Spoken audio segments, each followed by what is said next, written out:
And welcome back to Spiffy Needle Geeks, discussing some Steven Universe. It is Brawl Fan 1, Super Sonic 407, and Rashitsu Rises once again.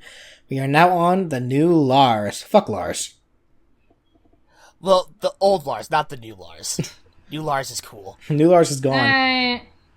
Don't Yeah. remind me.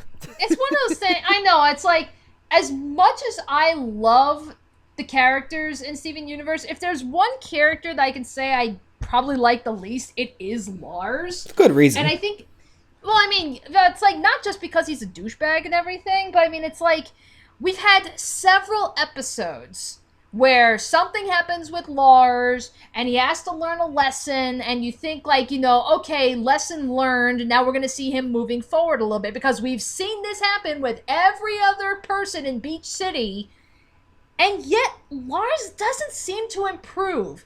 I mean, on one hand, yeah, there are just some people in this world that will never change. I mean, that is life and everything, so I guess in a way, it kind of makes sense to have a character like this. But at the same time, it's just no less infuriating, because it's like, like I said, we've had several episodes where Lars should be acting differently, because he's had several episodes where he's had to learn a lesson. And no matter how many times we have this freaking discussion, he never seems to learn. So it's like, why should I care about him? I think I think you're right there. I think that's supposed to be the point. Like, he's just an overall awful character. Like, I'm still questioning, we see instantly that, Steven doesn't like Marty. Like, at first it was just from word of mouth from Greg, and then, like, at the end of the episode, he has a true reason to hate Marty. And, like, we see in the next episode, actually, there's another character who, after meeting just once, and after having only one, like, instance happen with, he automatically despises. But here with Lars, like, Steven seems to be aware that Lars is a jerk, but he just doesn't seem to want to let up with him. Like, he's still trying to have faith. And I think that's supposed to be, like, a subtle hint, because, like I said, back in the Drop Beat Dad episode, how it's one of those things where it's like, if Steven doesn't like you, then there's just no redeeming you. So, I don't know, maybe because Steven still has faith in Lars, there might be some faith? But I don't know. That might be one of those end of season things. Yeah, at this point, I'm really not expecting it. And I mean, spoiler alert, we don't see Lars again for the rest of the season. So that's where it's like, I'm kind of doubting that there's going to be any kind of improvement or anything. I mean, it's like, we've seen some improvement with characters. I mean, we've seen it with Sadie, we've seen it with Ronaldo, we've seen it with freaking Jamie. Whereas, like, if you remember when Jamie was, like, first officially, like, introduced and everything, like, when we really got to know him, that was when he was, like, he had that obsession with Garnet and everything. But then it's like the next time we saw him, he actually took Garnet's advice to heart and is actually, he's starting out with local theater and everything. So it's like, okay, it actually shows, like, we're moving forward. And it's like, it's kind of like I said, like, with Sadie. I mean, even Sadie, you can see she's starting, you can even see, like, she's getting tired of Lars's shit.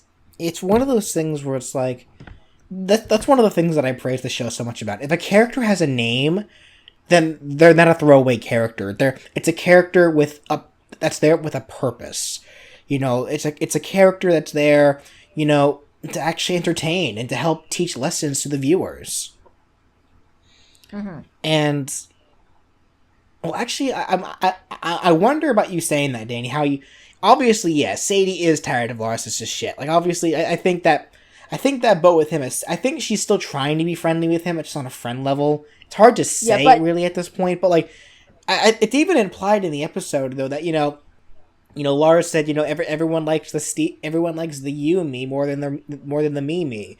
And Steven's retort to that was, well, not everybody. And then he looks at Sadie as she walks in.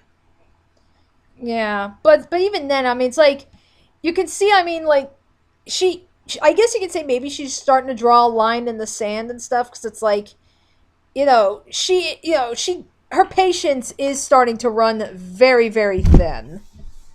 Yeah. I mean, it's like, I think it's going to get to that point that it's like, if Lars doesn't truly try and change himself for the better, it's just going to get to that point where, I mean, it's like, she's going to be done with him.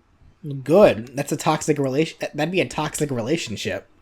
Mm-hmm. Yeah, exactly. And I mean, like, even his parents have pretty much accepted the fact that one day Lars is going to end up being a criminal. I found that pretty hilarious, dude. Though I did like the introduction of Lars's parents, because it's like, how would you properly explain to them? Because, like, it's like Lars. We clearly see he's not doing well in school. He's taking 9 classes, which tells me he's in high school, I would imagine, because who the fuck takes 9 classes in college? But, like, he's failing most of them. You know what? I kind of want to know what he get that 1 B in. Like, that implies that Lars is actually good at something. But, like, anyway. Hell, with the low grades that he's got, how the fuck hasn't he been, like, flunked out?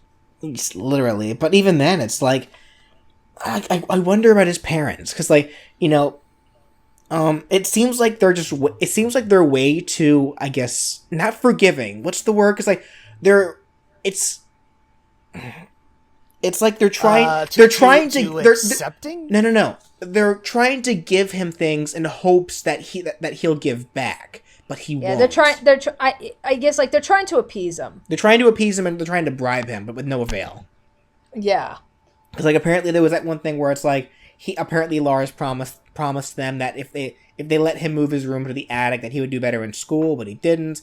There's that whole thing with his real name, Laramie, where apparently, like, I guess Lars is probably embarrassed of that name, so that's why he chose to go by Lars as a nickname. And I guess his parents are aware that he hates the name Laramie, so whenever they slip up like that, they, like we saw his mom's reaction when she slipped up there. She, like, yeah.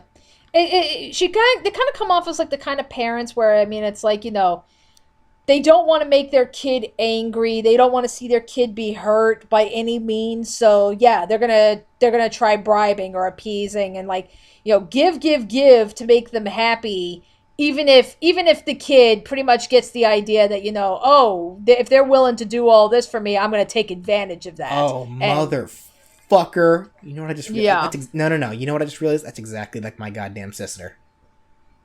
Yeah. So it's like, motherfucker, that hit way too close to home. Fuck you, Lars. Yeah, because unfortunately, kids, they do pick up on that, and it's like, they will take advantage of that. So it's like, to me, that's kind of where. I think that's where, Lars's parents are. And I think considering how old Lars is at this point, it's too late for them to start cracking the whip or anything on him. Like, they can't really discipline him or anything. I mean, he's a teenager. I mean, it's like, that ship has fucking sailed. They should have, like, jumped on that when he was a little kid. Right. Anyway, I guess moving away from Lars, I don't like talking about Lars. Let's get into something a little more important with this episode, though, where we learn something that we really haven't even gone into. We learn about another extension to Steven's power. So we know at this point that Steven, he has some kind of astral ability through his dreams.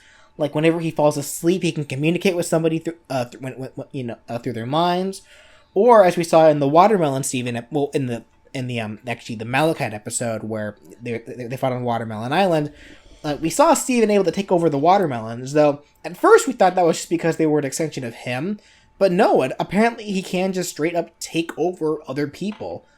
Like, that's kind of what, because I noticed that too, and it was like, yeah, I mean, it was like, when he had the conversation with Lapis and everything, I figured, it's because, she's a gem. He's technically a gem, so there's the connection there. Then the Watermelon Steven, it's an extension of him. So it's like, okay, he can't just hop into anybody. But now it's like, okay, he hopped into Lars, and let alone and all that. So that's where it's like, is it because can we just assume, is it because now the connection is that they're both human, or is this just he can literally just go into anyone and anything? They have not really made that clear yet. Considering an episode that we'll be seeing later on, I think that really is just the case, though. I mean, maybe Steven, through his dreams, really can just either communicate with somebody, communicate with people through telepathy, or just straight up take over their body. Right. Though Steven's too pure of heart, I don't think he'd be doing that. like willy-nilly, anyway. Yeah. But I will say this was definitely the one time where we definitely saw Steven the most devious, because it's like he knew he was Lars, but he wasn't that quick to really revealing himself as Steven until he realized he fucked up with Sadie. Like from before then, he was like pretending to be Lars, which really is the most devious. Like even if you can, it's hard to even call it devious because he definitely made Lars look better than he normally is. But it is still it is still a weird amount of deviation. Mm-hmm. Yeah, well, it's like, and even then, he wasn't going out of all this to try and like fuck up Lars or anything. He was actually trying to help him. That's where it's like, I mean, the whole thing was like, just tell Sadie how much you love her and everything. So he did all of this to try to like, bring the two of them together, and it just backfired like hard. Well, not even just that. Like, I think it was also because of Lars's parents. Like how in the beginning, like he made the promise to be the best at being their son. Yeah. So that was probably a part of it as well. No, you know what? There was also the whole ordeal, like for the longest time, like Lars trying to be like one of those like the cool kids and whatnot. And with Lars himself, he always had a hard time doing that. But with Steven, possessing him or whatnot, yeah, Steven kind of turned that around like during the time. There were also a couple of things in this episode in general that I just found that I just personally like. Like one thing, like on a more humorous note, when after Steven left Lars's house and was like going around like excited that he was Lars, he went up to Onion. Hey Onion, I'm Lars, and Onion just has like this really creeped out and just gives like this quick thumbs up. Like he was like, yeah, it's like for the first time we actually see Onion being disturbed, not being disturbing. But God. The other thing, and this actually, like this other one isn't that surprising, but I still liked it. Like how when when Sadie and Lars Sadie and Steven technically, Lars Steven, when they woke up Steven and Lars took back over his body, he started threatening Steven, and what do the cool kids do that followed them there? They jump right in front of Steven. Ready to protect their friend again. Like I always love it when they do that. That's so cool. Like they are the true cool kids. But it's like even like what was his name, Buck or something like that. Even Buck he did. like made that.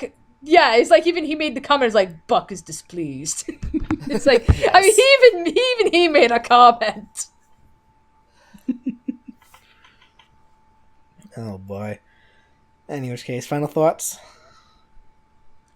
Yeah, not really all that much. I think, like, out of this whole season that we pretty much got and everything, out of all these episodes, this is probably the one that I, care for the least. Yeah, and I just think, and it's like, I would say, that's interesting because we got to see some more backstory behind Lars, but it's like I said earlier, Lars has had multiple episodes to try and change, and he's not going forward. So it's like, I'm really not betting that this one's going to be any different. Yeah, well... Yeah, it's like, I can only assume, like, maybe, like, much later down the road, maybe there's gonna be another shot with Lars, actually improving himself, like, as a character overall, but considering that all the shit that's been going on with Lars, like, just how you subscribe, Danny, it's like, I don't see that happening for quite some time, and if it does, it's like I'm probably not gonna care as much. Like something tells me that we won't really be seeing any true redemption for Lars until he truly actually fucks up, and and not just actually fucks up when he realizes it too. Yeah, like when he gets to that point where he really can't blame anybody else. So that is one of his biggest faults. Whenever something happens, he always blames somebody else, notably Steven. Yeah. But even then, it's like, I think, this episode, I think, was more important, not for Lars, obviously. I think it was more just to establish Steven's new power. Yeah. Yeah, for the most part, yeah. But with that having been said, join us next time as we talk Beach City Drift. We'll see you all then.